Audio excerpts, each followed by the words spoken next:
I was in fight or flight mode. And the moment I crossed the line, I looked, and Kenny turned around, and I was like, I got third. And he just was so happy and so excited for me, and I was so excited that he was able to repeat, and it was a really special moment. How did this race kind of play out? Obviously, the semis was faster. Right. But today it seemed like it was more of a tactical type of race. Yeah, I think everybody was thinking either that they had the best kick or they were just worried that they didn't want to be a glorified pacer, a rabbit. So I think when it went out, regardless of what anybody else was thinking, I was happy. I just knew that I had to, be really, really intentional with every hurdle, not get lazy, and then just stay with the pack. And when there was a move made, get ready to go. And there was a couple times where I thought a move was going to be made, and I got up on someone's shoulder, and then nothing happened. And so that happened 2 or 3 times, but when push came to shove, I felt like I had a better 400 than most guys out there to happen. So it seemed like the confidence since that semifinal has just lifted up, and especially that acceleration at the end. Has that really kind of just build over from the semifinal? Yeah, for sure. I mean, when you run a 7-second PR, it's always going to help, but I think more than that, running in this kind of stacked field with guys that I used to watch on YouTube, that's got to do a number on you in terms of confidence, and I think it really did pay off.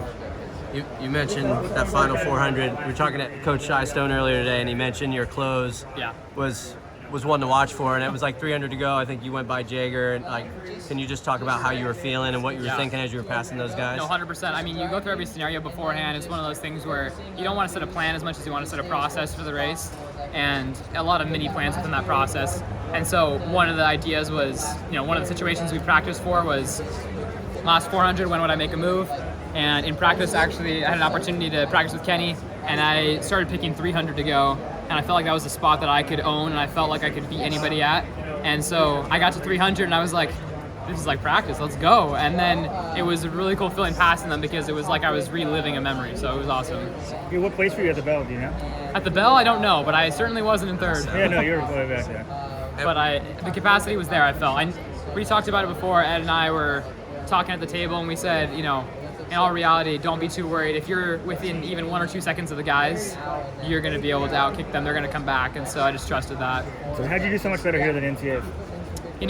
Experience. My first time at NCAA is my first time at the trials, but being at the trials, I've now had a couple opportunities to round run, and at the NCAA meet, it was my first time ever doing a 2-day turnaround. I mean, it's just hard stuff on the body.